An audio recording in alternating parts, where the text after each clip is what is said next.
Blog Talk Radio.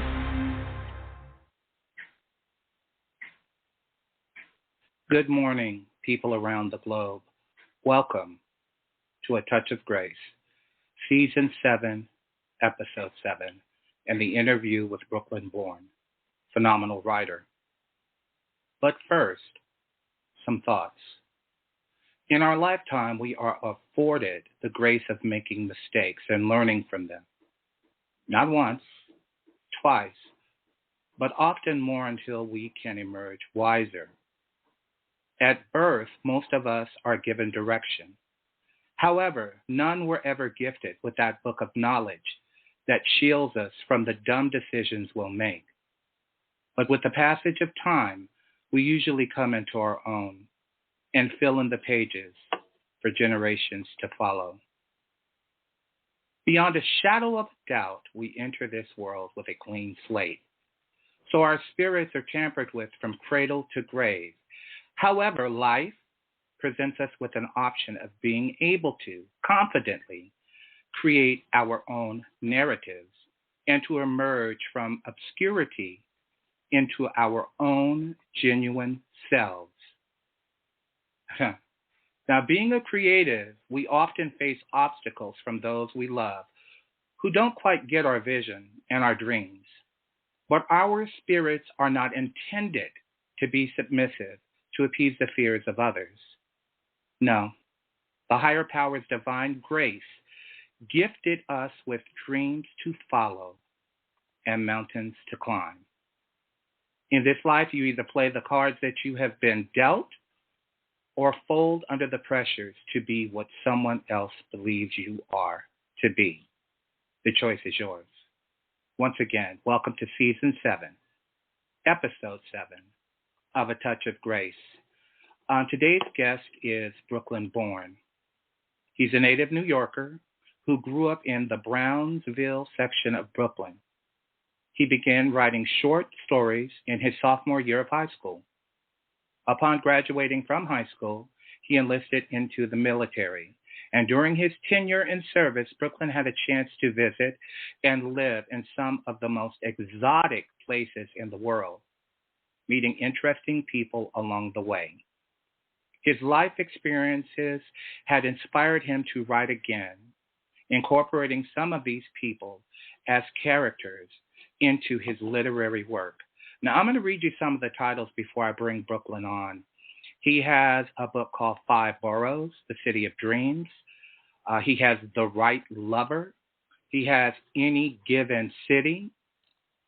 And this brother, we've been networking for a number of years now, and I am so honored to have him on this show. So let me go ahead and bring him on. Brooklen Borne, welcome. Yes. Thank you. Thank you for having me. Can you hear me? I can hear you just fine. How you doing this morning? I'm doing great. Good to hear your voice. Yeah, we talked for the first time a little earlier. We haven't talked in a while. I had your ride or die Anthony on the show a couple of weeks ago, and he's doing some fabulous stuff out there. So talk to me. What's up, man? Man, just been super busy trying to, get these literary works out the way and everything, and trying to take it to the next step, which is bringing them to the silver screen. And as you mentioned before, my friend Pathfinder, we co-authored the book Five Boroughs, and we're working on another one called Shadow. And in reference to Five Boroughs, we taking it to the next step as of now. We're going to go ahead and we changed that to a screenplay. And sometime in June, outside of outside of Chicago, we're looking at shooting the trailer for the movie of Five Boroughs. I'm digging it. I'm so proud of you guys, man. I am so proud of you. Thank you, man. I'm proud of you too, man. I say thank you. I'm proud of you too. It's been a minute, man. You know, we've been doing our literary thing for a while now. It's great to see, how we are advancing and prospering from it. You know what I'm saying? It's really cool. Yeah, you know what it is, and there are quite a few of you that I have been networking with ever since I stepped onto social media back in 2008. And you guys have always been so kind and gracious, and we give each other a thumbs up. We respond, and to the posts that we have, and I have to tell you, and I mentioned this on another broadcast, that I went down from 2,000 people down to 800 people because you know what? I got tired of supporting other people, and they just treated me like, a shadow. And Oh yes. yeah. So one thing for sure, we are not shadows, and this whole thing about creating our own narrative. People are definitely okay to do what they're going to do, but if you can't give me the same respect, then I have to move on. So I'm so grateful for the aftermath that remains, and you are certainly one of them. So before we kind of get started into things, I'm interested about how this screenplay writing went, because that's a whole nother ball game as far as writing. But you also got married since the last time we talked, correct? That's correct. That's correct. Yes. My wife originally from here, from Texas, out of Lubbock. And yeah, we did that. How long have you guys been married? Like 2 or 3 years? Oh, no. We really knew. August would be the first year. We've been dating. We knew each other for a while, for like 10 years. And but we just got married in August. Well, congratulations. It's almost a year anniversary. So I'm pretty sure we'll talk before then because I plan on having definitely. you.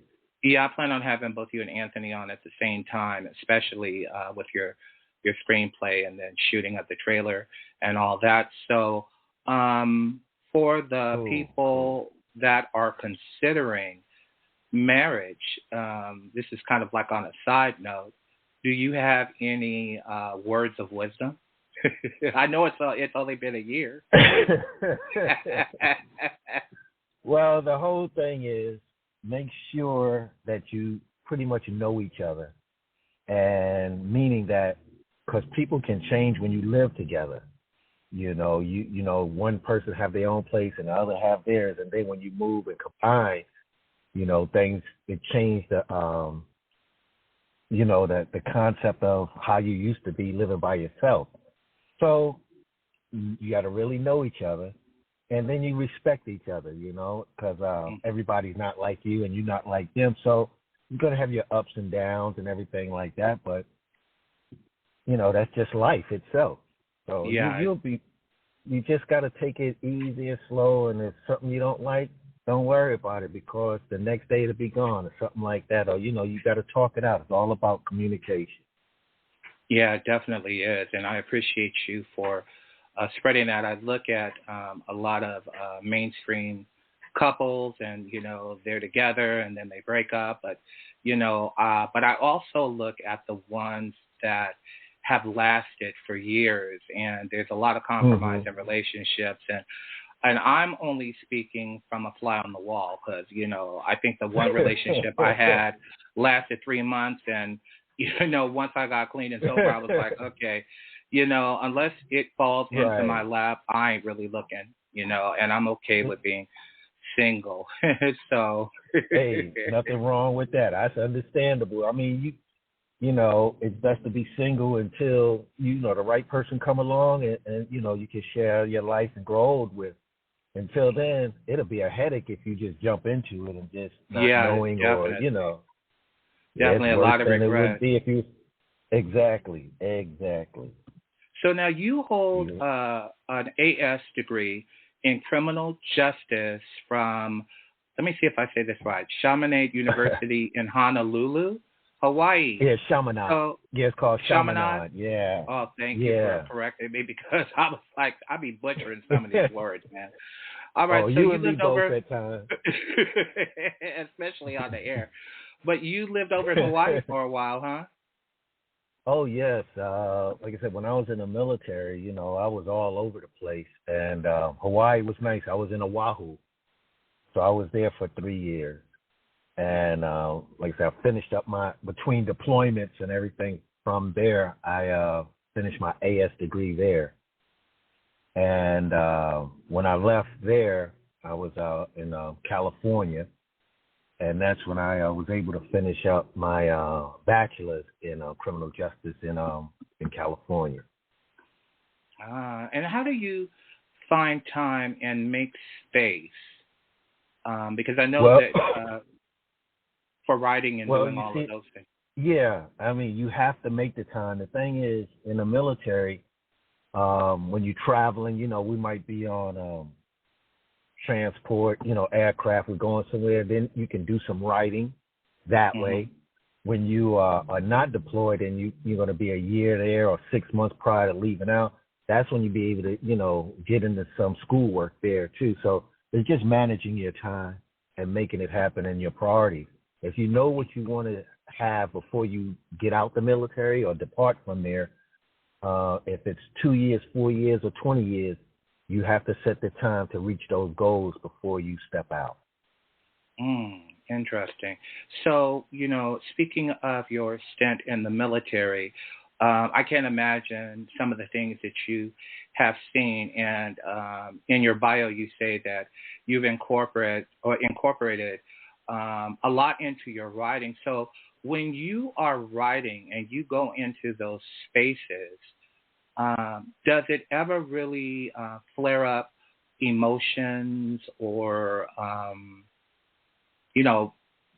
heavy thoughts of, what you've seen and experienced around the globe? Yeah, some do.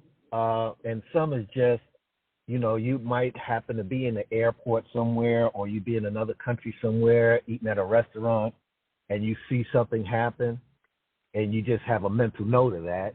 And that way I can incorporate those actions into certain stories, And that's why I won't be pigeonholed into, when I write my works, I won't be pigeonholed into a certain area, where they try to put you at times, And all the stories that I've written or about to write, you can take that to any city, any country, and incorporate that story and make it fit.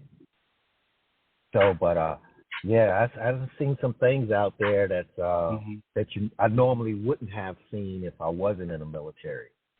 Yeah, because I know, like you said, like you were saying, you don't pigeonhole yourself into one genre. I mean, because you have The Right Lover, which evidently is a love story, and then you have The Five Boroughs, which seems to be a little bit more of intrigue and maybe streetwise, if I'm speaking out of turn here. No, a little bit like that. Well, The Five Boroughs starts off with a military. It starts off with a team of military guys. Okay. And the reason we wanted to start it off with that is they were special forces. They are special forces, and that just gives you the unit of how tight these guys are. But when you're on a special forces like a SEAL team or Rangers or 82nd Airborne and something like that, when you go to these places, you have to be precision to get your timing got to be right. When you do these special operations and everything. So the concept of Five Boroughs was to give you that cohesiveness of these men. And then when their services was no longer needed, they had, was departed. They could have went to other parts of the military, but they decide, I want to get out, so they all got out. And during the time of right before and right around the time of the epidemic we just had, the economy was going real bad and everything like that. And the person that we had in office wasn't on the up and up. Let's put it that way without saying names. Hey, I hear and you. So, the nation, every so many years, they burn old money, as they say. They burn this old money. And I mean, you can actually put it out in the economy, but if you do it that way, the rich, the poor will become more wealthier in a sense. Right. So the rich want to keep the poor. But anyway, the next scene, it takes place in New York. and that's why we say it's 5 boroughs: in Brooklyn, Bronx, Queens, Manhattan, and Staten Island. Mm-hmm. And every 5 years, at the same time, they have a offload of this money. Mm-hmm. So each borough was releasing about $2 billion a piece. And how they moved it, that this team already which is led by Captain White at the time. And he got the information. He called his team together because there's no one else he can trust and or rely to pull this operation off, this major operation. And they go into New York, they set it up, and they do it.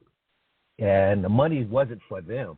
It's not for them because they pretty much was well off. They did their investments and everything. This was to induce the money into the economy of New York City. So kind of like Robin Hood, Robin from the rich. Get to the poor. It says, well, if you take the Italian Job, if you ever seen that movie, the Italian Job with Mark Wahlberg, and then you take Takers and put them two together, mm-hmm. and then times that by 100, and then that's what you got, 5 boroughs. But it has a better storyline. That's really interesting.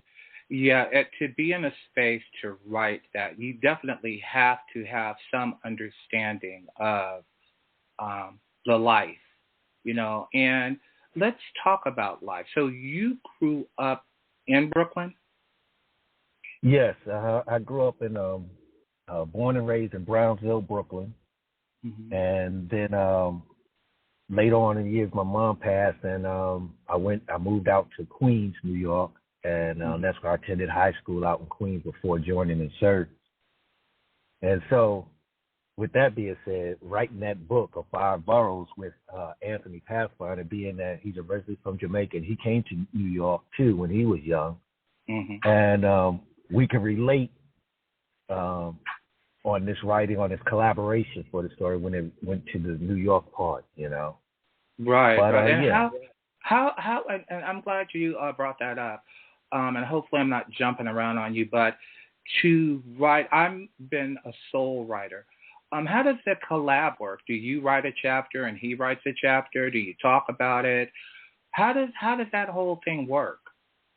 Well, first you sit there, you get together and you talk about a storyline. And as you talk about a storyline, you'd be like, okay, and like he'll write some.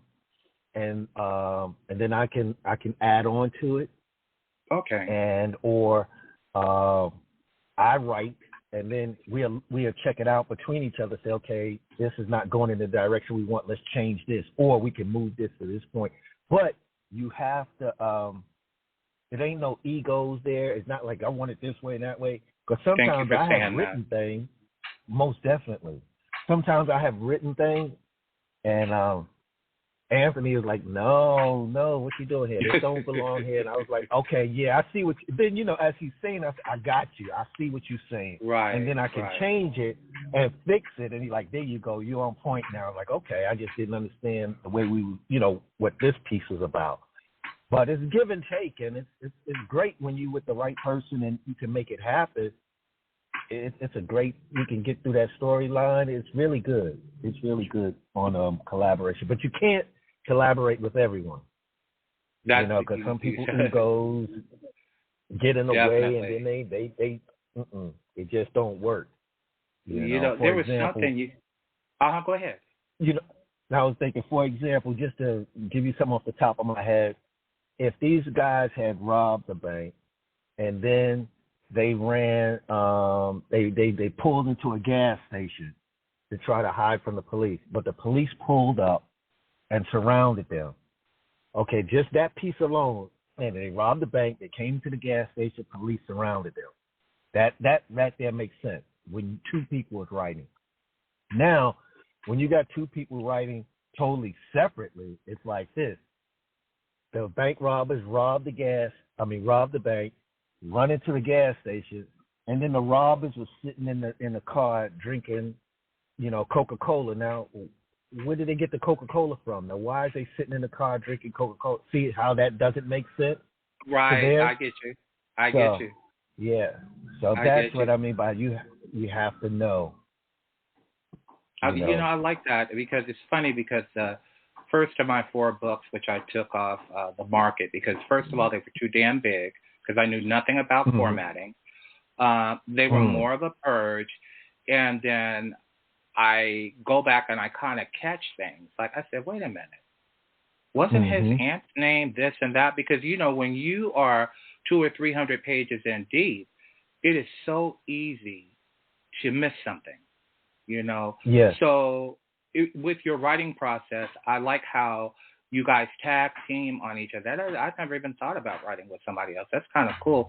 But let's talk about one that you did independently. I think it's The Right Lover, right? Yes. Take us into that book. What's The Right Lover? I know you wrote it. It's The Right, WRITE Lover, right? Yes, I wanted to play with words with The Right Lover. Instead of RIGHT, I did it because it's in reference to 2 authors. The storyline is about 2 authors. And I gave the backdrop of how they became authors and how those 2 met. And then I went into, their relationship, but they both was married. And how their relationship was dissolving in front of because of they spouses wasn't supportive of their writing and things like that. And how they became together and became supportive. I mean, it's an emotional roller coaster ride and it's a moral roller coaster ride. So when you read it, people will get upset with the characters because they was married and then they got together. And then I wanted them to be like that. And then I'll lead you into that you don't like their spouses for not supporting them and how they were treating the authors, the 2 authors, the main characters.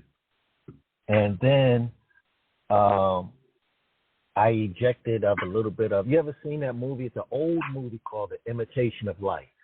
I was just looking at that. A marquee of that. Yeah, go ahead. Well, with The Imitation of Life, I don't care who you are, it will tug at your heart because of the love the mother had for her daughter. And because of the love the mother had for her daughter, she had passed away from a broken heart. So with that type of a feeling, I injected that into that story with these 2 because they finally got their divorce from their spouses that wasn't very much supportive and pretty much abusive to them. And when they got together and when they got married, and as their future was starting to move forward in a positive light, a tragedy happened.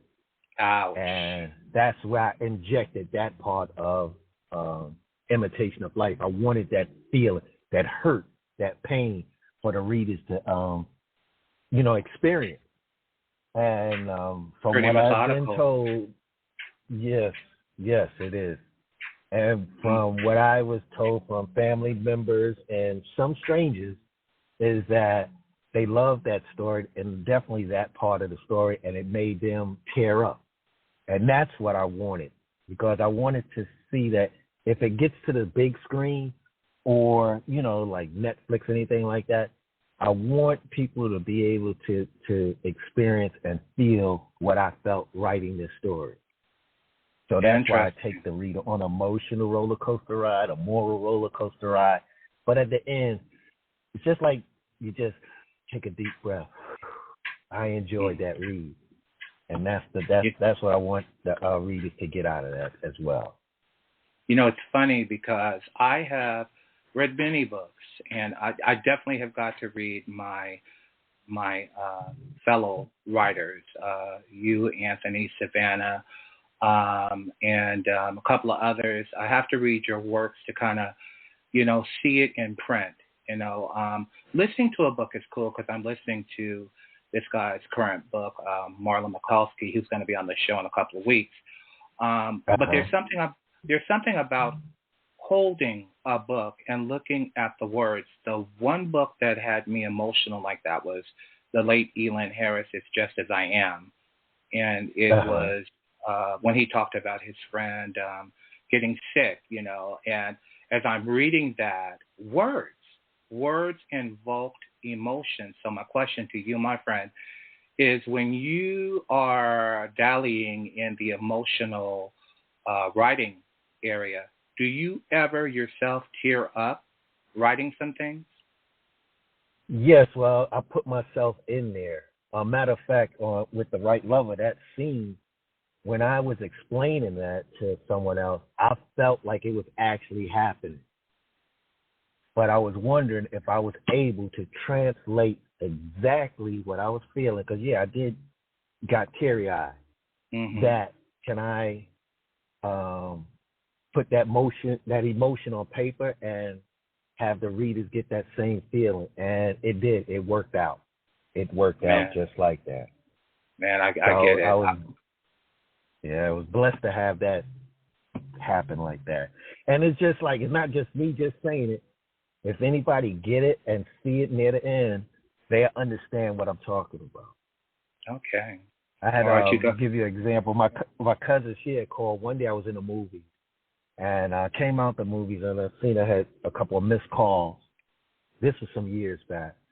And I got up there, and I called her, and I was like, because she's calling from New York, I'm like, okay, do we have to roll up there? Did something happen up there? You know, are you okay? All right. And she said, it's so-and-so, talking about the characters in the book. It's this and this and that, and boop, boop, boop. And I was like, oh, okay. And I started laughing because she was crying from that scene that I was telling you about. So I was like, okay, I was happy about that in a sense. It's funny hearing you explain that, because I guess that's why I just like writers and having discussion with other creatives to get their perspectives on things, because in that I'm kind of alone. I have tons of friends, really good friends, especially, later in life, I've really got people. But to talk on a level of writing, there's some kind of way that they don't, it's not that they don't care. It's just that, to get to the level and depth of a discussion when you're talking about writing, not a lot of people, get it. It's funny that I was watching American Fiction yesterday. We were talking about this offline. And there was this one scene where Jeffrey Wright's character was writing. And this shit tripped me out how they did this, because I don't think I've ever seen this happen before. So two characters show up. And then I said, well, wait a minute. I said, these are the characters he's writing about. I'm like, that is so cool how they did that shit. Yeah. So let's move into your the area of writing a screenplay, because I attempted to do that with one of my books, and then I kind of saw how it went, and I don't know even to this day if I'm there yet, because it's way different from writing a novel. How did you guys get started on that, and how far are you guys into it now? Well, it's definitely, let me tell you something. I give all of that credit right there to the guest you had on earlier, Anthony Passline. Okay. I give him all that credit, because he wrote it himself, and then he showed me, and it was things on there that I was saying, oh, do I need to put this in there? He's like, no, this is the way it's set up. So he was schooling me on actually how to do it, because you are right. It's a whole different entity when you're writing a book and a screenplay. So he had the knowledge on it, and he made it happen. So to actually give you the technical part of it, I have to have him back on with you. Yes, most definitely. Yeah, because somebody gave me, I had it before I lost my storage, somebody gave me the screenplay of a movie. And so when I looked at it, first of all, it wasn't as many pages as I thought it would be, but then it had the character's name up at the top. It had, lighting, what the lighting was going to look like, how the camera is rolling. I'm like, oh, this is some intense stuff right here. Yes. Yeah.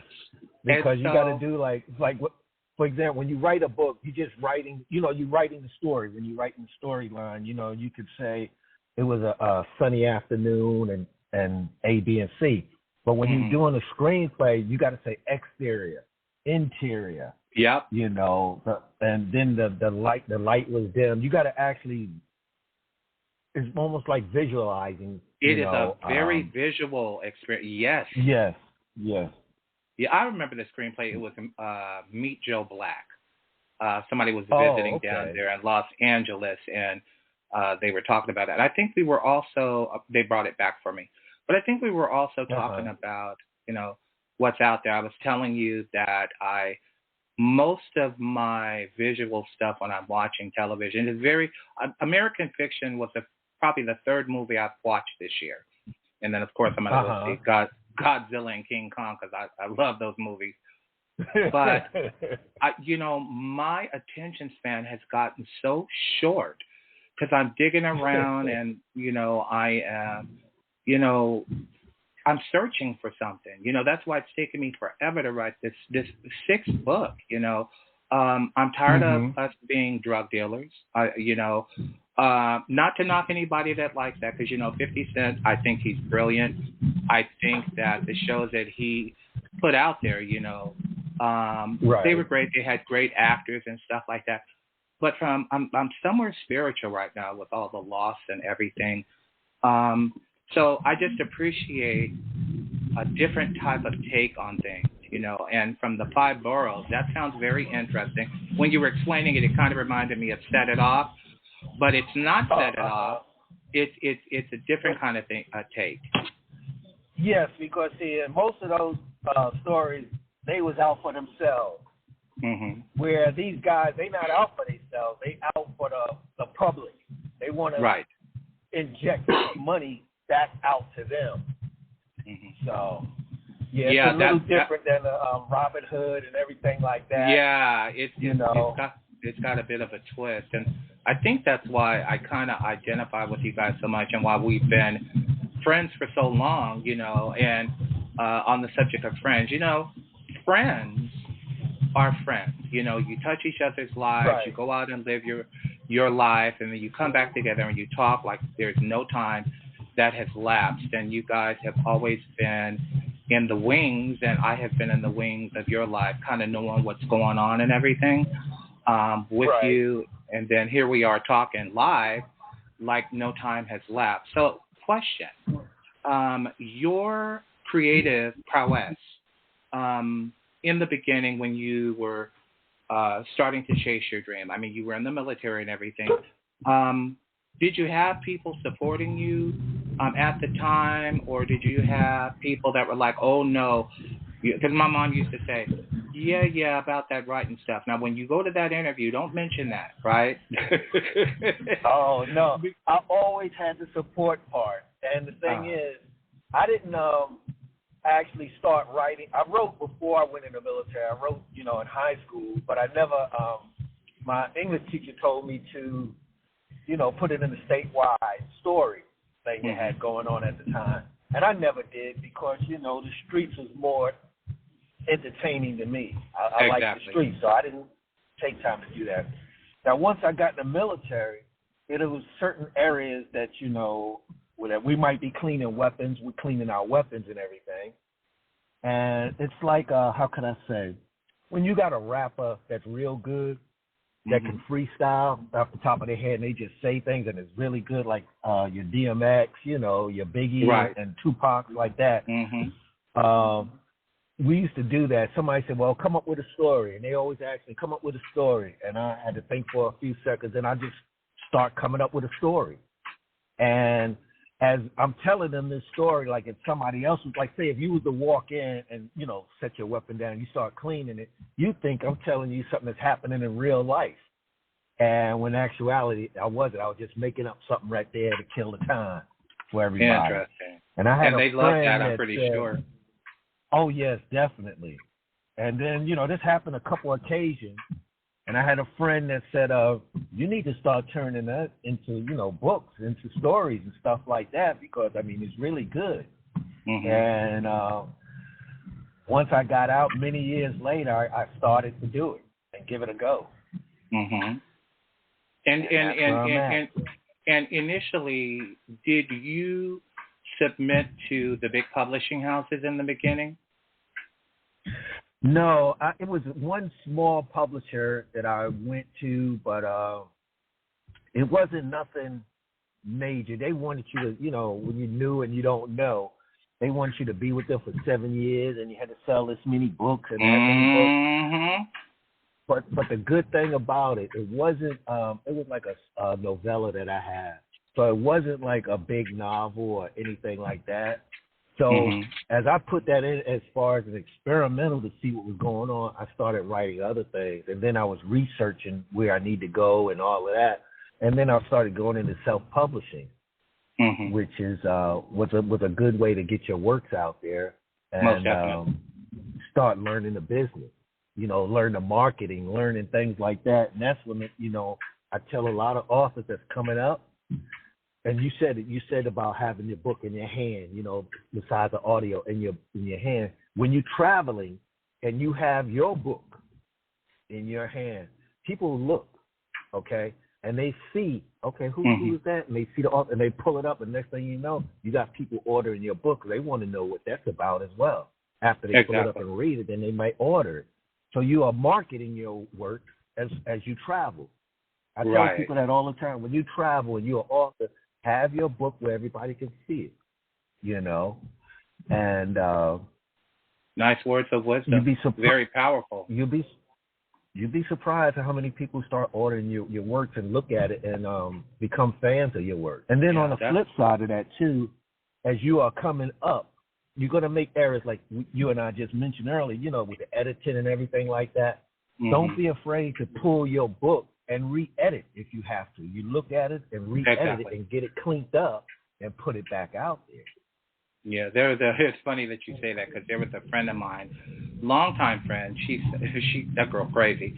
She goes, well, what if other people want to read those first 4 books? I said, I'm not ready for them to be back out again.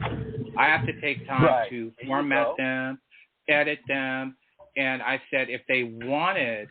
Because look at me trying to talk myself up. Those first 4 books are collectibles now. I don't know what the future holds, right? I don't know what the future holds. I said, but those people that got them copies, that bought them right out, I said, it wasn't like I just snatched them off. I said, I'm going to take these books off the market. If you want to get them, you better get them now. So, there you go. Yeah.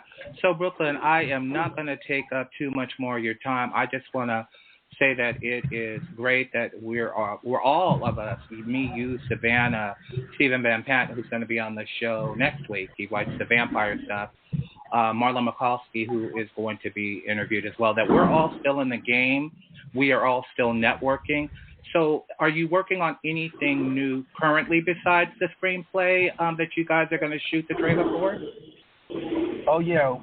Well, we working on another collab called Shadow, and that takes you all over the globe.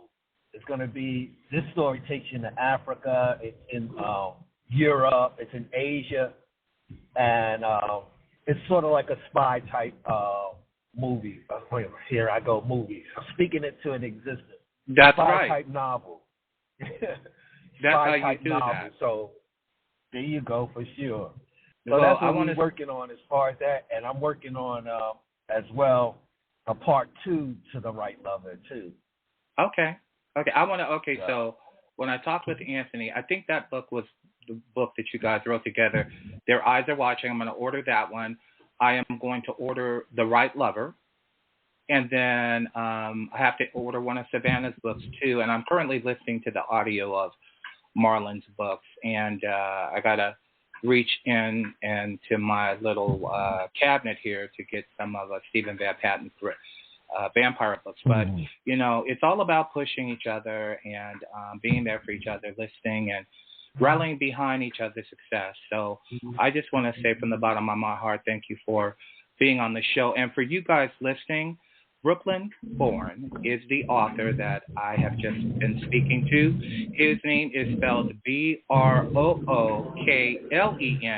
and Borne, Borne. And you can Google him because he's out there. And is there any last-minute words you want to hear for future readers of your books?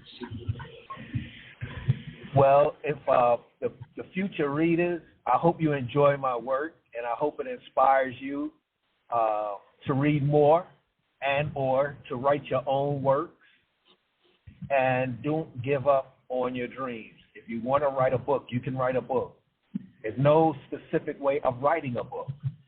You know, you have people that write chapter 1, 2, 3, 4, 5, but then you got people that write chapter 1, 5, 7, 9, and 8, and then put it together like a puzzle. So exactly. Stay true to the form and research and work on your craft, work on the editing, work on putting out the best possible work that you can. Right. All right, my man. Hey, again, I certainly appreciate you more than you know, and I want to thank your lovely wife for allowing you to be interviewed and allowing me to steal you away from her for a little bit. But if there's ever anything that I could do, any type of promotion I could do for you, you know the number, bro. You got the number to the bat phone. For sure, and I appreciate you too, and I thank you very much for having me on your program, man. You really are an asset, and you truly are appreciated. Well, man, it is an honor. Well, you go ahead and have a fabulous day, and God bless, and we'll be in touch. All right, brother. Stay safe. All right, you too, my man. All righty. Bye-bye now. Bye-bye. Okay, everybody, that was Brooklen Borne. Like I said, many of us have been networking for a number of years now, and we're all working on our craft, and, you know, the kindness and the love is real, you know, and when you find people in life that see you, that don't overlook you, you know, you just hold on to them. You don't have to be up under each other all the time, but it's really cool knowing that they're there. And Brooklen and Anthony have just been really phenomenal friends, you know, so I just really thank them. So in closing, I want to leave you with this. So,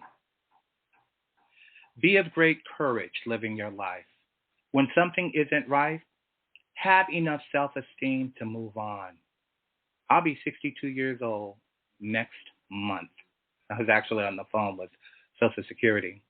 And when I tell you that these years pass quicker than we think they pass, trust me, they really do. It's okay to care, but do not stiff yourself caring too much about someone who isn't bringing much to the table, a la Nina Simone.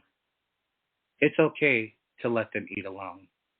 Trust me, when you invest in yourself, you will rise. And on that note, I want to thank everybody for listening to the show. For those who will listen to the recorded broadcast, I will be also uploading all the shows onto my YouTube channel. But I just want to say thank you so much for the support and the belief in what we're out here doing. You know, it really, really makes a difference. Take care of yourself and carpe diem. Next week, I will be interviewing Stephen Van Patten on April 16th, which is the day after Tax Day. He's going to talk vampire stuff. The brother's bad, too. All right? I mean bad in a good way. So anyway, carpe diem. Live your life. Peace.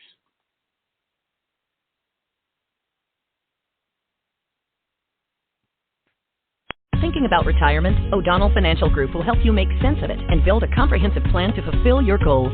Serving the entire Bay Area, O'Donnell Financial Group allows clients to take control of their retirement. Visit ODFIGroup.com and take O'Donnell Financial's complimentary risk assessment to see if your investments are aligned with your goals. Protect your nest egg with O'Donnell Financial Group. Visit ODFIGroup.com or call 866-496-2300. Investment advisor representative offering advisory services through O'Donnell Financial Services, LLC, a registered investment advisor. With Lucky Land Slots, you can get lucky just about anywhere. Dearly beloved, we are gathered here today to... Has anyone seen the bride and groom? Sorry, we're here. We were getting lucky in the limo and we lost track of time. No, Lucky Land Casino, with cash prizes that add up quicker than a guest registry. In that case, I pronounce you lucky. Play for free at LuckyLandSlots.com. Daily bonuses are waiting. No purchase necessary. Void where prohibited by law. 18+. Terms and conditions apply. See website for details.